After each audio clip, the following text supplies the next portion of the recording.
the best advice I can give is the more proactive you are, the more prepared you are to show up to the meetings, you will be filling your calendar with people that you know you want to meet with.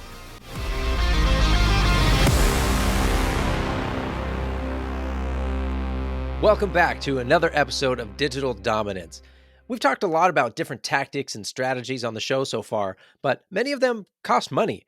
So what do you do if you're just starting out or you don't have a budget yet? How do you connect with prospects or potential partners when the only thing you have to invest is time? Now, the answer for most people is the same. It's networking.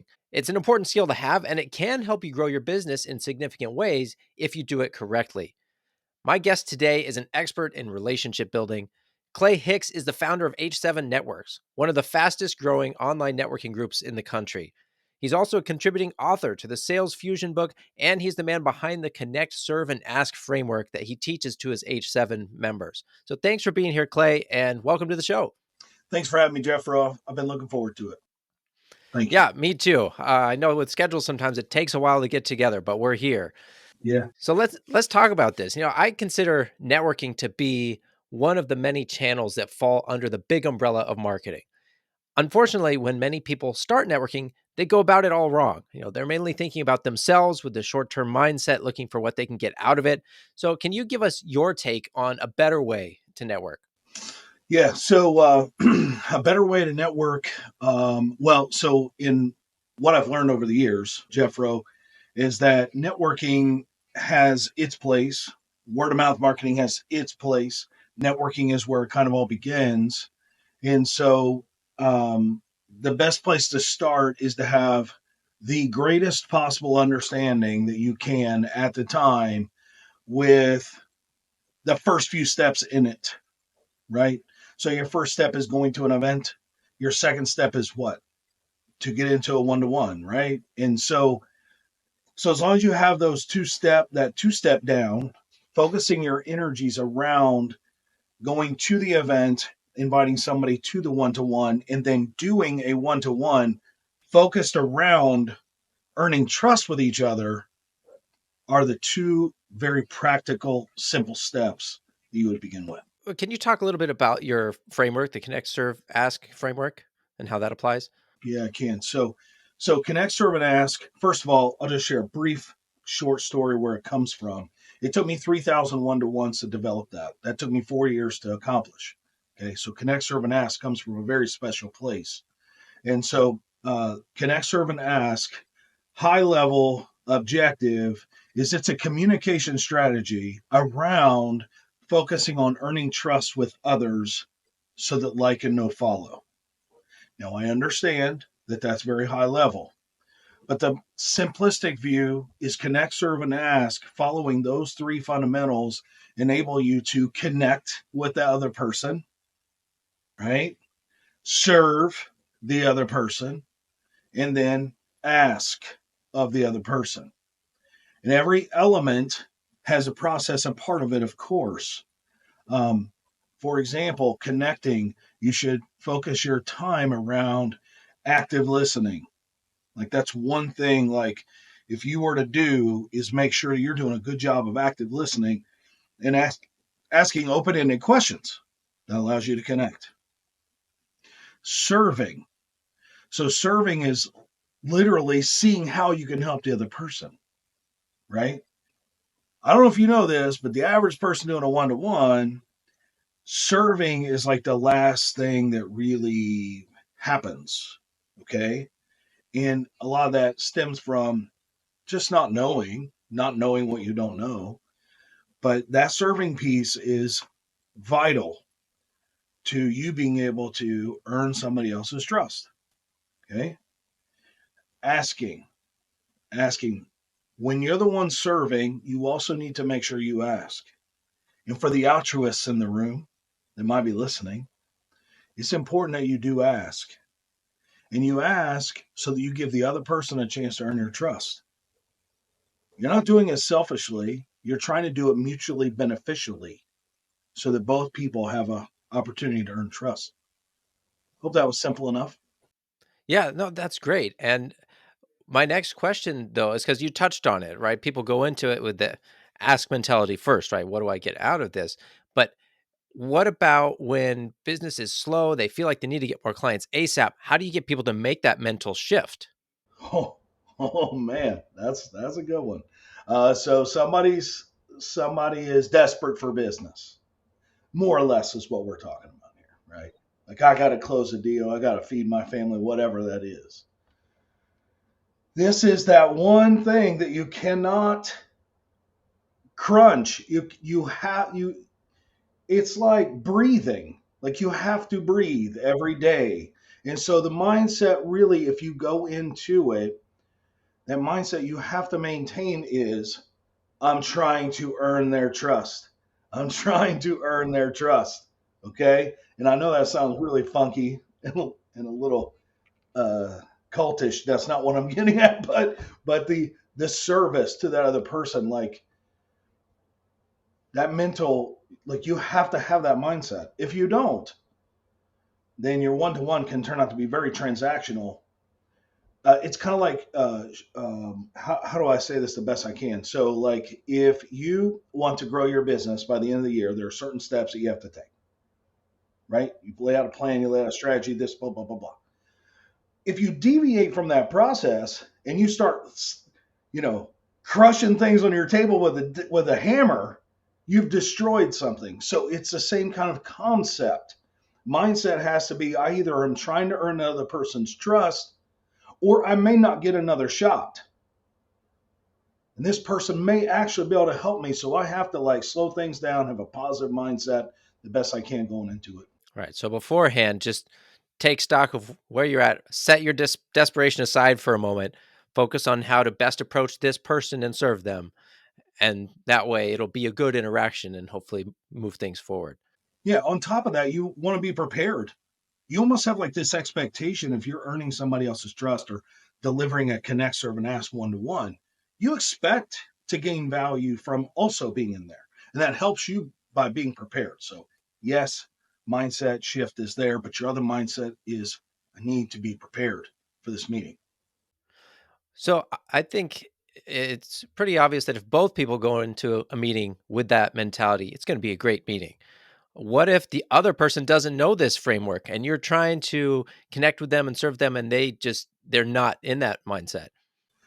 Yeah. So, when you're obviously, I have a lot of experience with that because most of my 7,400 to ones I've done is with people not in the community, right? That's where I count that number at.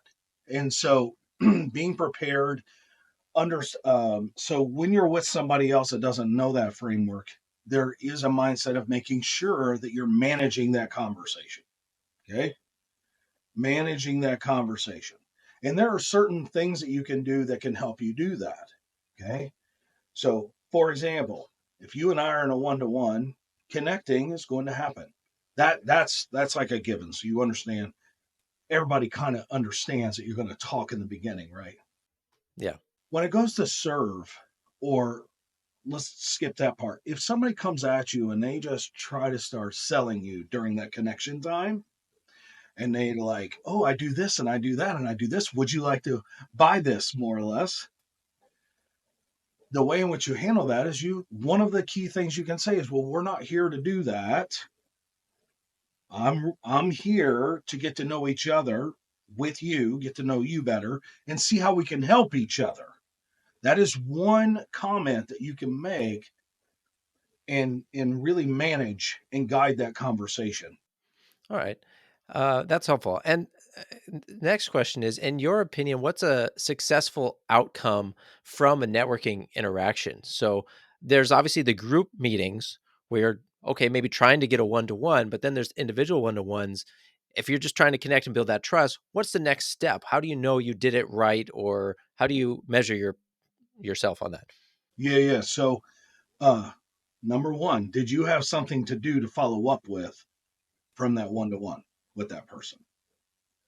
Do you have something to follow up with from that one to one? If you leave that one to one and there's nothing for you to do except for you to go back to your day, that is a major, major metric to recognize that you did your part. Did I do my part? If that other now the other side of that coin is if the other person owes you something, that also makes it a kind of a successful one-to-one as well. And when I say owe you something, I don't mean they have to owe you an introduction. They can owe you whatever they've said they will do for you. And that's where the mutual trust starts to come into play.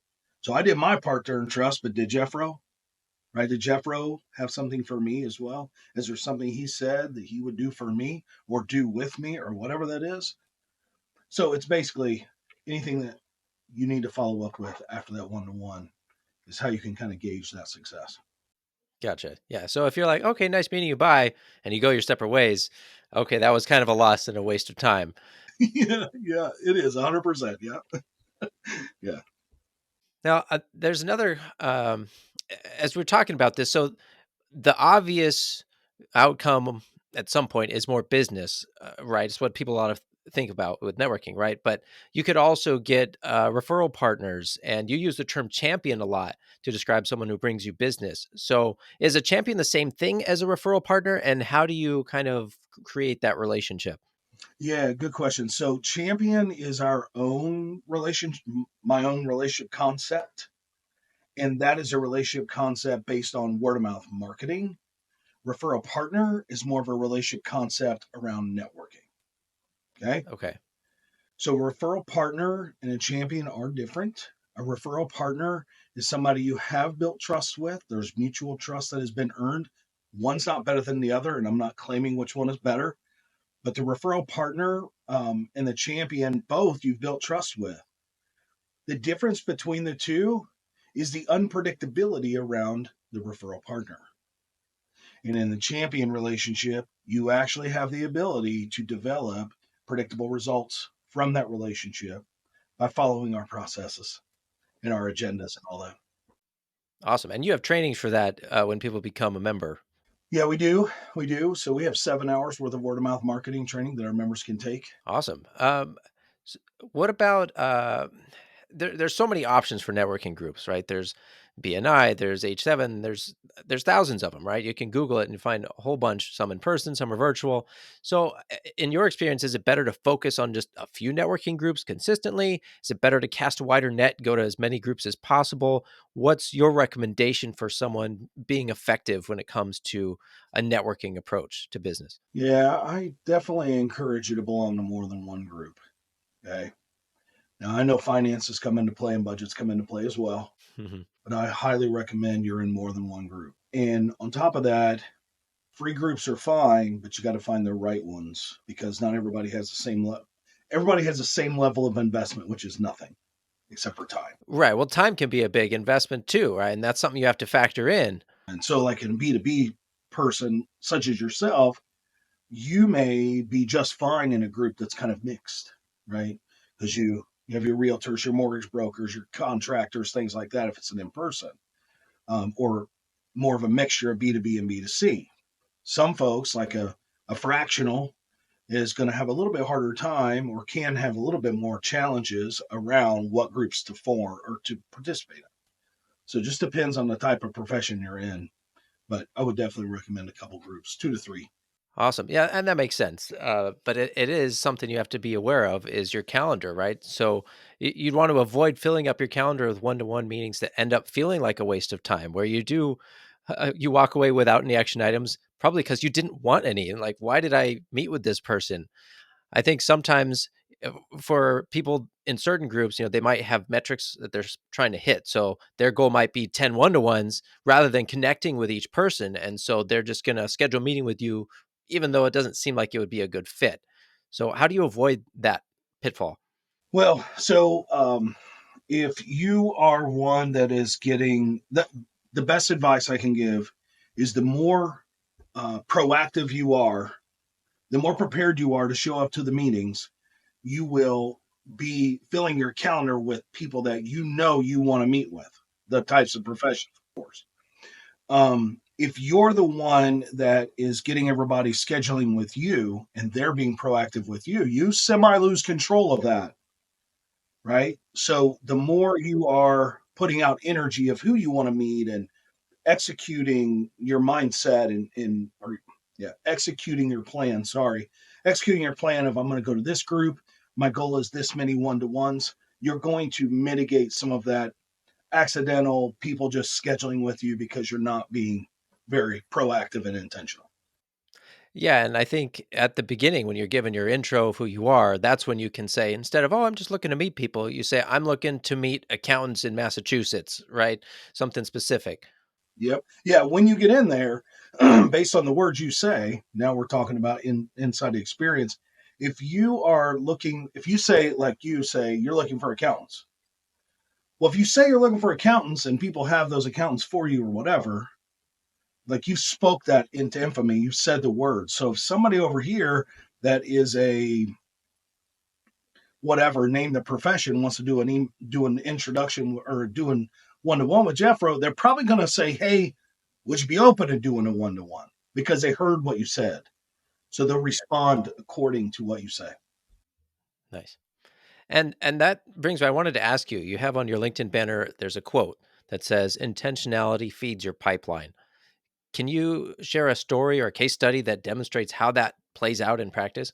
It has a lot to do with intentionality behind the words you say, the energy you put out there, all that stuff, instead of just sitting around waiting for something to happen and being reactive. So if you go out and you communicate that, then people are the more and more you say it, the more you put it out there, the more the chances are that's what's going to be in your pipeline. Right? There's a level of belief around it. There's a manifestation that comes with it. You're prepared, you know what you're looking for. All of that stuff matters. So the intentionality behind it is saying the words to feed your pipeline. That makes sense. And I imagine there's a little bit of iteration there too, because when you're new to networking or you're working on your intro, you may not get it right. And you might start noticing, hey, these people are coming to me. They say it's what I said I wanted, but it actually isn't what I wanted. So I need to kind of tweak how I say that, right? Yeah, yeah, yeah, yeah. I've heard some business coaches say that when you're networking, you need to be selling through the other person rather than simply to them or talking with them. What's your take on that? Yeah, so we say sell through the room, not to the room. And that's whether that's in a group setting or a one-to-one setting. And what that means is you are communicating with that person that you need help or that group that you need help. But what you're not saying is, "Hey, do you need a website? I'm looking for you." Have you ever been in a networking meeting where somebody had said, "I'm looking for people" or "I'm looking for you"? That is that you're literally selling to the room. Like you're speaking the words. So it should always be what is the word I'm looking for? Objective. Objective. You start saying, "I'm looking for you in the room," or "I'm looking for people with skin," or "I'm looking for everyone." You might as well say nothing. And at that point, chances are everybody knows you're just looking to sell them something. Right. So getting really clear on who you want to be working with and then sharing that. That's the intentionality up front. And then people want to help you, right? There's that reciprocity there, especially if you're coming with, you connect first, right? And if you're providing value or you're being likable and friendly and helpful, people want to return that favor. And that's when it starts to uh, become an effective tool, right? That is correct. Yep. So, Clay, are there any other common mistakes that you see people making when it comes to networking? Yeah. There's this one I like to talk about, which is called the connection merry-go-round, which is basically people just keep introducing you to your next COI, and there's no meaning behind it. There's no shared target markets. They whatever it is, it's just really light, and that is very popular. And some of your guests listening to this may understand this. They end up getting into a bunch of one to ones, but they just keep getting introduced to the next connection, the next connection, the next connection. So, along the same lines, what we're talking about is being clear about who you want to meet, solves that problem. So, if you and I are in a one to one, Jeffro, and I say, "Who would you like to meet?" You need to be very clear about who you're looking for. And that's in the B2B space, you want to ask for industry first. Industry first. And so if you say the industry, then it's much easier for me to open up my network to that exact industry you're looking for instead of leaving it up to me to guess. Yeah, and I think that's a great reminder. Just to be clear, I mean, we've talked about it a lot, the intentionality, and I love how much thought and intentionality you've put into your framework and the way you cultivate these relationships and how you train your members to do the same because everybody wins, right? When you do that, rising tide lifts all ships. So I just want to say thank you, Clay, for doing that. Thank you for joining me today and sharing your insights. For everybody listening, make sure you go to check out H7 Networks. We'll put a link in the description. They've got a ton of virtual meeting options along with some in-person groups.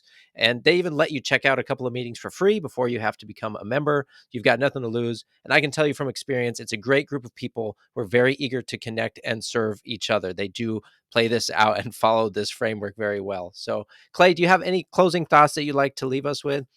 Yeah, so I'll say this. So best wishes to everybody listening in 2024. When it comes to networking, don't give up too fast. Don't give up too fast. Like there might, speak to somebody who may be able to support you. Open up that vulnerability to ask for help. That's what I'd leave you with. Open up your vulnerability to ask for help for what you're looking for, because people will show up when you ask for it. Love that. Be intentional, speak it out. All right. Thanks again, Clay, for being here. Thanks to all of you for listening, and I'll see you guys in the next episode.